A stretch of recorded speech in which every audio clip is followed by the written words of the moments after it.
Welcome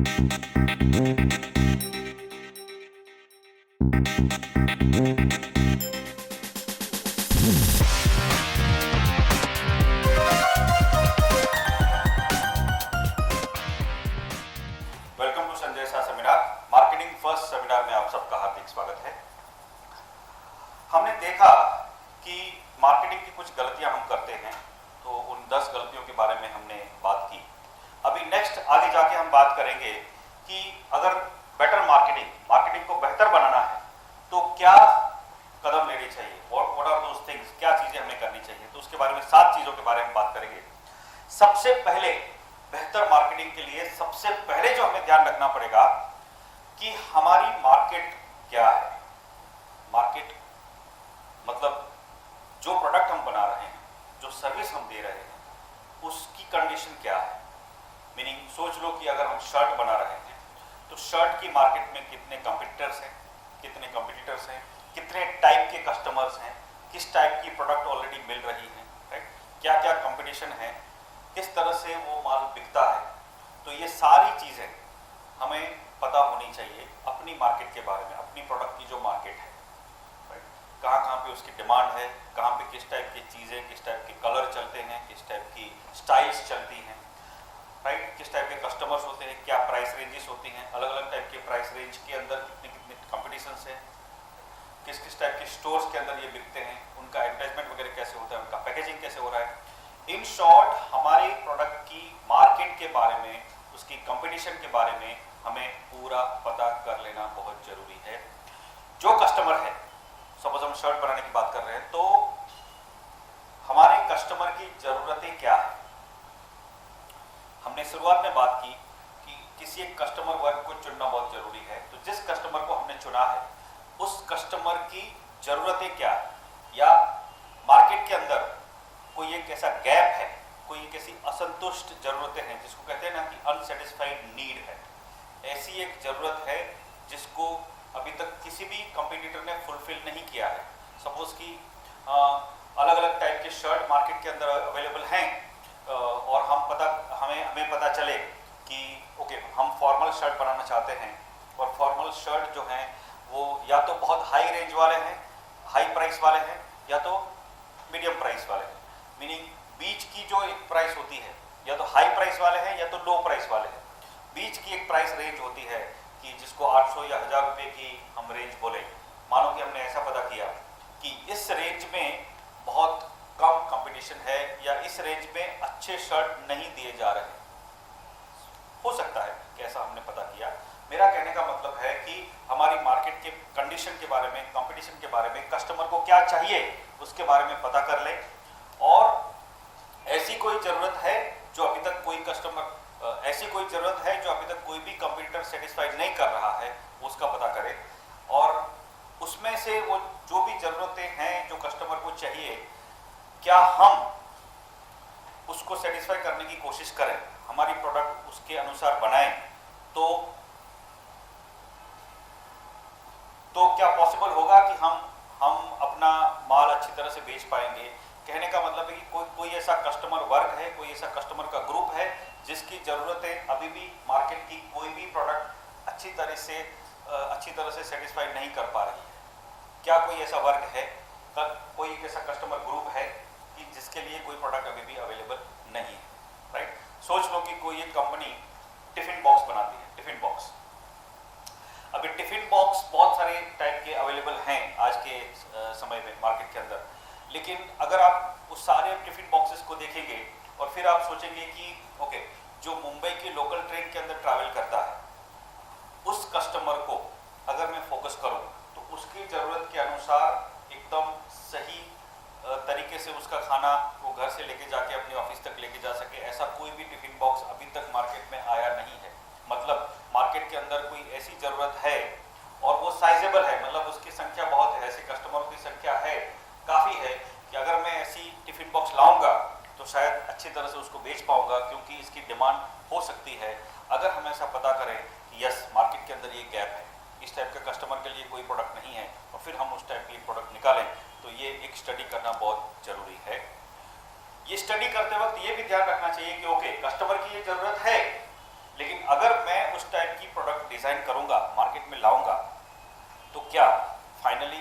संख्या में बिकेगी कि ताकि मुझे भी प्रॉफिट हो, राइट।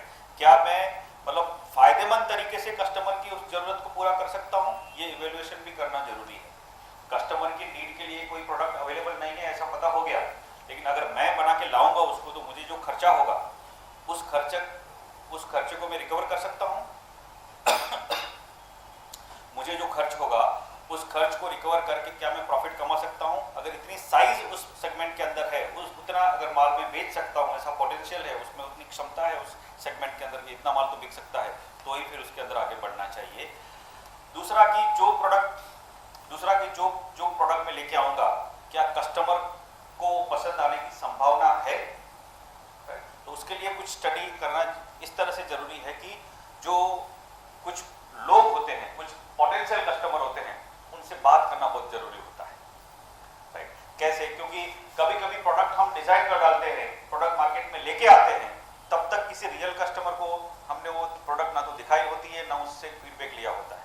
और जब हम प्रोडक्ट लेके आते हैं तब प्रोडक्ट तो बन चुकी है, उसके 10,000 पीस हमने प्रोड्यूस कर डाले, फिर हम मार्केट में लाए और फिर कस्टमर के पास गए तो कस्टमर कहता है कि नहीं, इसका हैंडल ठीक नहीं है, या इसका जो ढक्कन है वो बराबर नहीं है, या इसका जो पैकेजिंग है वो इस तरह से नहीं होना चाहिए था, आपका अंदर का टिफिन बराबर लेकिन बाहर का उसका जो कंटेनर है वो बराबर नहीं है, ऐसी अलग अलग चीजें बाद में आएंगी। सो ये बाद में पता चले और तब तक तो फिर, और बाद में पता चले और तब तो आप कुछ नहीं कर सकते क्योंकि 10,000 पीस आपने तो प्रोड्यूस कर डाले हैं, तो देर ना हो जाए इसके लिए जो भी प्रोडक्ट हम बनाना चाहते हैं उसका कोई भी सैंपल या प्रोटोटाइप दिखा के कस्टमर, कुछ अलग अलग टाइप के कस्टमर्स के पास से फीडबैक लेके कि भाई ये प्रोडक्ट चलेगा क्या, आप इसको खरीदेंगे क्या, या आपकी कुछ सुझाव है, कुछ फीडबैक है, आपकी कुछ सजेशंस हैं इसके बारे में, वो पता करना बहुत जरूरी है कि कस्टमर को ये पसंद आएगा कि नहीं, कस्टमर उसको खरीदने की संभावना है कि नहीं, राइट। तो ये हमारे मार्केट और अपने कंपटीशन के बारे में समझ लेना बहुत जरूरी है। ये हुआ पहला स्टेप। दूसरा स्टेप जो है कि हमारा कस्टमर जो भी है, जो हमने डिसाइड किया कि इस कस्टमर को हम बेचेंगे, उस कस्टमर को अच्छी तरह से जान ले और उसको समझ ले, उसको जाने और समझे, ये बहुत इंपॉर्टेंट है। Know your customer and understand your customer. कहने का मतलब है कि हमारा कस्टमर कौन है ये हमें पता होना चाहिए। अभी कौन का मतलब क्या होता है? मैं टिफिन बॉक्स बनाता हूं तो मेरा कस्टमर कौन है? जो टिफिन लेके जाने वाले हर पर्सन, टिफिन लेके जाने वाले हर पर्सन।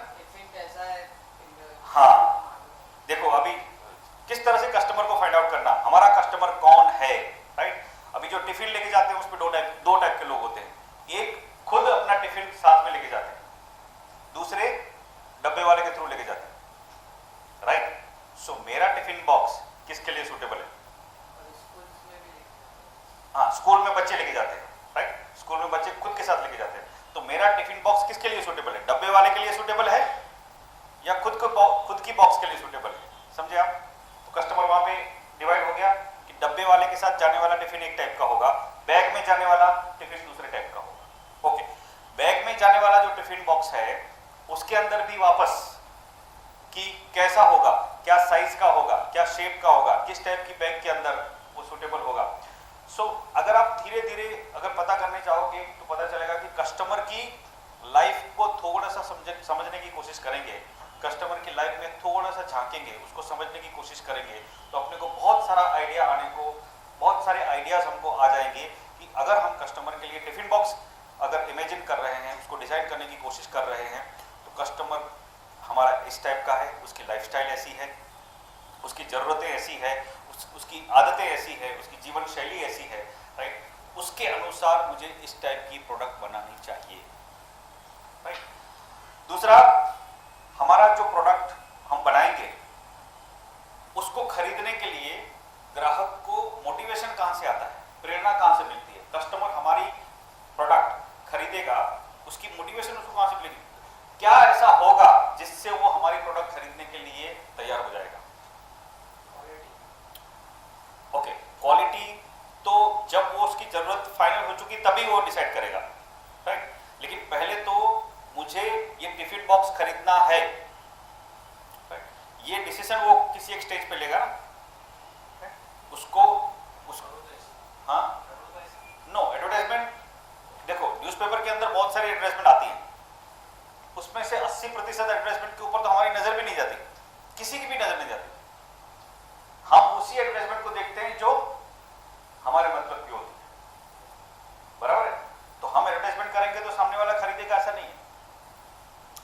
चाहिए तो ये खरीदेगा। एडवर्टाइजमेंट हम करते रहेंगे, लेकिन अगर उसको नहीं चाहिए टिफिन बॉक्स तो कहां से खरीदेगा, राइट। सो जो भी प्रोडक्ट है उस प्रोडक्ट को खरीदने के लिए उसको मोटिवेशन कहां से आता है, टिफिन बॉक्स खरीदने का मोटिवेशन उसको कहां से आता है, राइट। तो उसको कोई उसको बोलता है, राइट, या वो देखता है कहीं पे, क्योंकि उसको अभी कुछ ऐसी प्रोडक्ट होती है जब तक आप उसको देखोगे नहीं तब तक आपको पता नहीं चलेगा कि ये आपके काम की है या नहीं, राइट। देखेगी तब उसको समझ में आएगा कि हाँ ये मेरे काम का है, राइट। तो अगर वो देखेगा कि हाँ ये मेरी बैग में बराबर फिट हो सकता है, लीक प्रूफ है और कॉम्पैक्ट है और फिर भी खाना गर्म रखता है, ऐसा सब चीजें अगर उसको देखने को मिलेगी, कहीं पे उसको दिखाया जाएगा, तो वो शायद खरीदने के लिए तैयार हो जाएगा।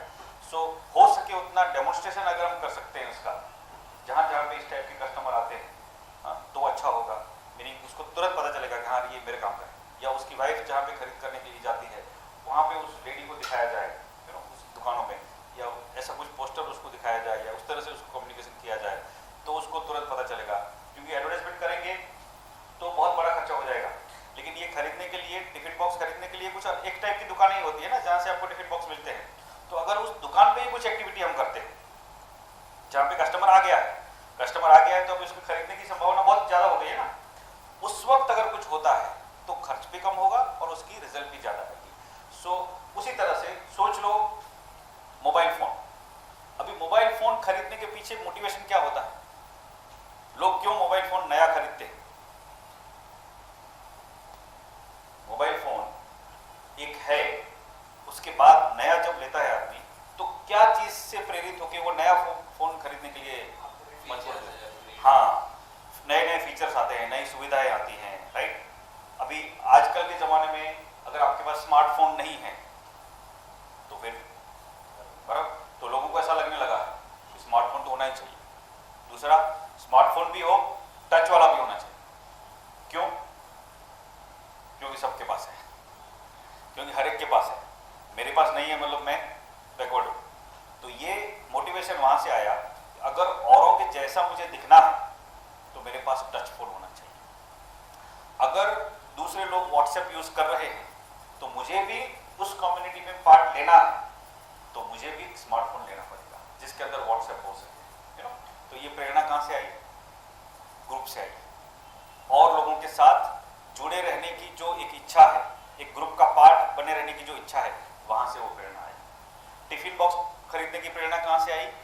तो रोज की जो तकलीफें हैं आने जाने की और खाना लेके जाने की या उसका लीकिंग होने की, वो तकलीफों का सोल्यूशन कहीं से ढूंढे, वो एक प्रेरणा है। तो वहां से आदमी ढूंढने को निकलता है कि ये सारी तकलीफ होती है यार, ये लीक होता है या ये टूट जाता है या दब जाता है वगैरह वगैरह, वहां से उसको कुछ खरीदने की प्रेरणा मिलती है। अच्छा, अभी वापस हम कपड़ों के ऊपर आते हैं। तो कपड़े अगर खरीदने के लिए आदमी डिसाइड करता है तो एक रेगुलर कपड़े होते हैं जो काम पे वो पहन के जाता है।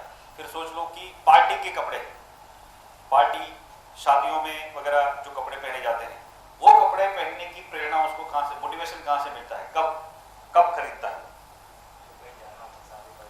जब कोई प्रसंग, कोई ओकेशन ऐसा आने वाला है, किसी की शादी है, किसी की पार्टी है, कोई फंक्शन आने वाला है, तभी जाएगा वो, राइट। तो हमको ये समझ लेना है कि कहने का मतलब है कि अगर मैं फॉर्मल शर्ट बनाता हूँ, फॉर्मल ट्राउजर बनाता हूँ, तो 12 महीने लोगों को उसकी जरूरत पड़ने वाली है। लेकिन अगर मैं शादी के कपड़े बनाता हूँ जो शादी के पार्टी के अनुरूप हैं, तो उसकी जो डिमांड है वो 12 महीना सेम नहीं रहेगी। ये समझ हमको होनी चाहिए कि हाँ, जैसे ही फेस्टिवल्स आएंगे, जैसे ही शादी की मौसम आएगी, तभी ये सामान ज्यादा बिकेगा। सो हमको ये समझ लेना जरूरी है कि हमारे कस्टमर को खरीदने के लिए मोटिवेशन कहाँ से आता है, क्या चीज, क्या बात उसको हमारे प्रोडक्ट खरीदने के लिए प्रेरित करती है, मोटिवेट करती है।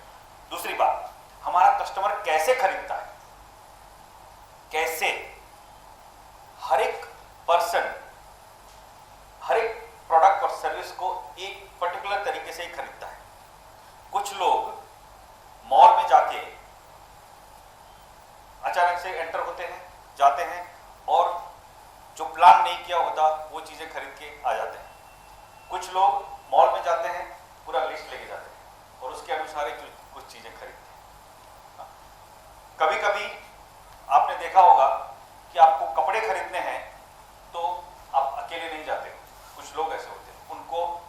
फ्रेंड साथ में हो, या वाइफ या हस्बैंड या कोई भी एक साथ में होना ही चाहिए। क्यों? उसको ऐसी आदत है कि कोई मुझे हेल्प करे, कि उसकी पसंद के बारे में मुझे पता चले। क्यों? तो कुछ लोग मतलब मिलजुल के ऐसा खरीदी करते हैं। देखो, हर एक की खरीद करने की स्टाइल अलग अलग होती है। फिर कुछ कस्टमर्स वेबसाइट वगैरह पे पहले से पूरी छानबीन कर लेते हैं कि क्या क्या चीज़ें अवेलेबल है वगैरह, उसके बाद स्टोर पे जाते हैं, फिर उधर भी देख के आते हैं, वापस वेबसाइट पे आके कंपैरिजन करते हैं कि क्या प्लस माइनस है, और उसके बाद खरीद करता है। तो 3-4 बार ट्रांजेक्शन होता है, उसके बाद खरीदी करता है। दूसरा एक पर्सन होता है सीधा स्टोर पे जाता है, उसी वक्त क्रेडिट कार्ड या कैश देता है, खरीद के वापस आ जाता है। ऐसा भी कस्टमर होता है। सो हमारा जो कस्टमर है कैसे खरीद करता है, अगर हम वापस किसी कार की बात करें, कि कार का जो कस्टमर है, हम कार बना रहे हैं, तो कार खरीदने वाला हमारा कस्टमर कैसे खरीदेगा वो हमें समझ लेना बहुत जरूरी है। अगर हम 4 लाख रुपए वाली या 3 लाख रुपए वाली गाड़ी बनाते हैं तो उसका कस्टमर किस तरह से खरीदेगा, राइट? तो उसको क्या चीज़ें इंपॉर्टेंट है वो हमको बताना पड़ेगा। 40 लाख वाली गाड़ी का कस्टमर किस तरह से खरीदेगा, वो आएगा या हमको उसको गाड़ी लेके जाना पड़ेगा उसके घर पे, ट्रायल के लिए भी शायद हमको लेके जाना पड़ेगा, राइट? वो नहीं आएगा इधर, बोलेगा you bring the car here, I will not come here, right?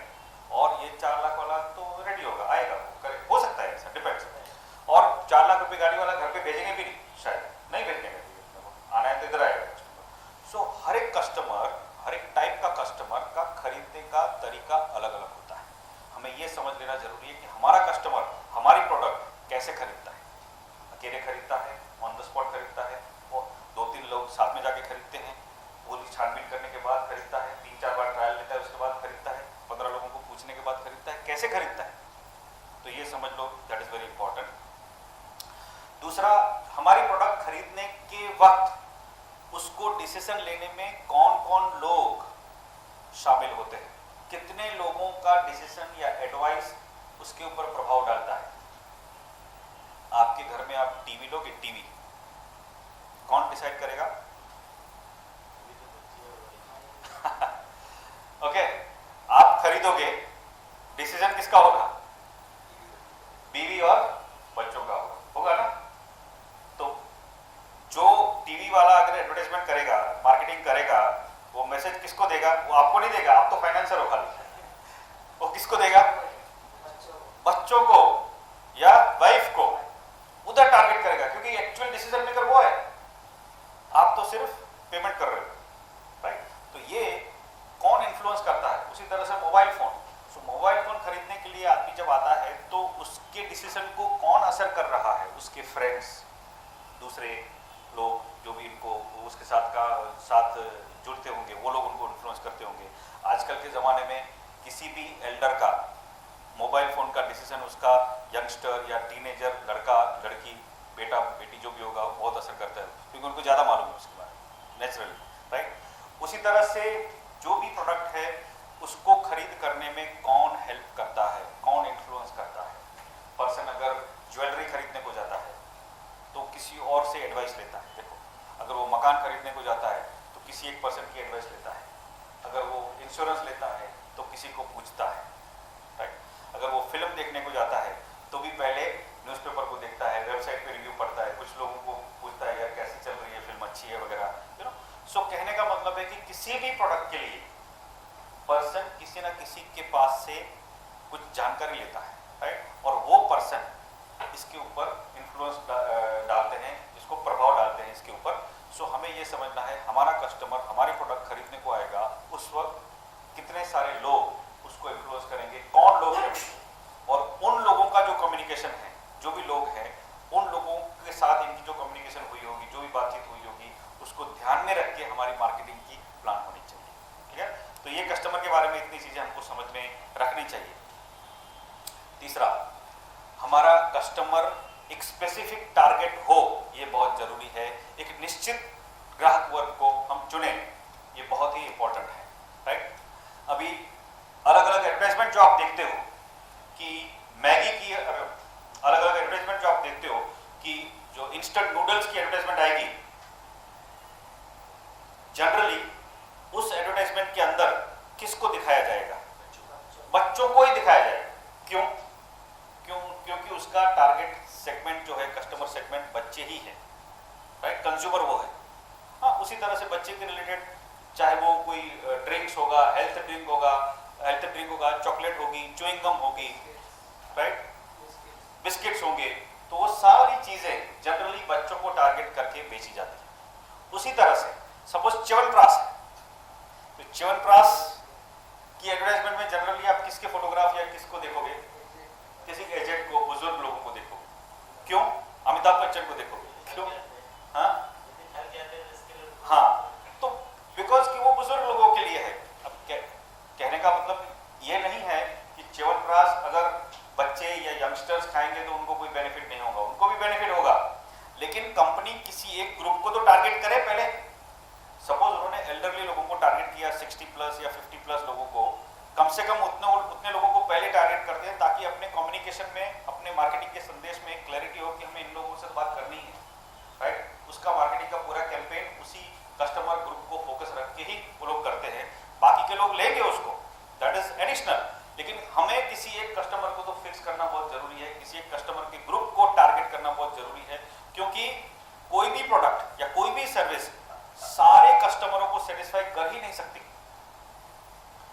कितने भी अच्छी हो प्रोडक्ट, सारे कस्टमर को अच्छी लगती नहीं है, क्योंकि लोगों की पसंद अलग अलग होती है, राइट। हमें उसमें से कोई ऐसा कस्टमर ग्रुप चुनना होगा कि एक बड़ा है, साइजेबल ग्रुप है और वहां तक हम पहुंच सकते हैं, मतलब वहां तक हम हमारी प्रोडक्ट पहुंचा सकते हैं।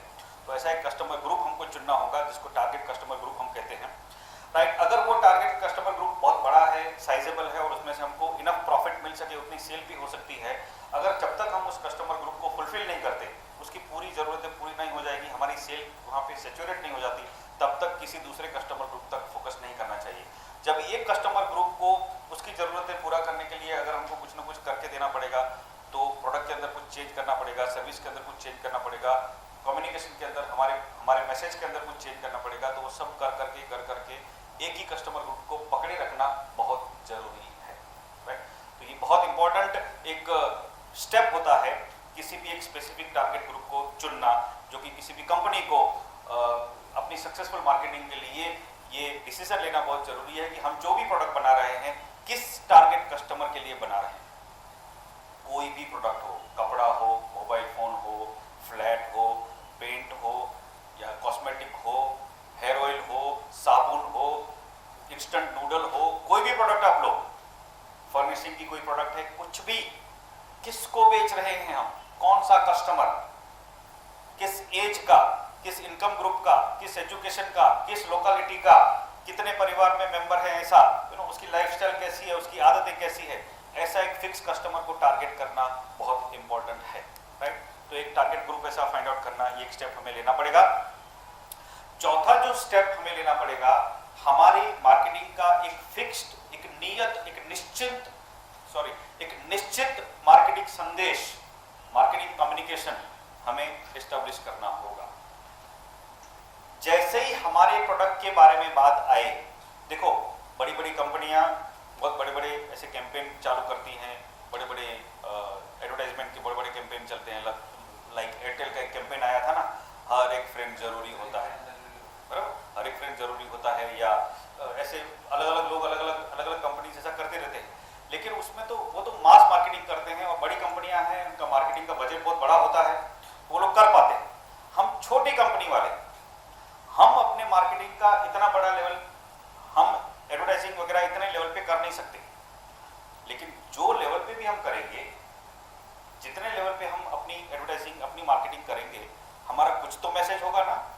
सोच लो मेरी एक शॉप है, उस शॉप पे मुझे कुछ उसके बोर्ड पे लिखना है, या कुछ मैंने बैनर लगाए उसके ऊपर लिखना है, या मेरी बिल बुक के ऊपर मुझे छापना है, या मेरे विजिटिंग कार्ड के ऊपर मुझे छापना है, राइट, या मेरे प्राइस लिस्ट के ऊपर मुझे छापना है, राइट, या मेरी वेबसाइट अगर मैंने बना के रखी है तो उधर, या कभी कभी मैं एसएमएस भेजता हूँ या कुछ लेटर या पैम्फलेट भेजता हूँ, तो उस वक्त मुझे कुछ लिख के देना है, तो उसमें कुछ चीजें सेम होनी चाहिए ना, कि हमारे स्टोर पे इस टाइप की चीजें मिलती हैं, quality, good price, clean and dependable चीजें, ऐसा कुछ भी, मतलब जो भी हमारी खासियतें हैं वो सेम मैसेज मेरे बोर्ड बोर्ड पे भी लिखा होगा, उसी टाइप का मैसेज मेरे बैनर पे लिखा होगा, मेरी वेबसाइट पे होगा, मेरे एसएमएस में जाएगा, मेरे पैम्पलेट में होगा, मेरी बिल बुक के ऊपर छपा होगा, मेरे विजिटिंग कार्ड के ऊपर छपा होगा।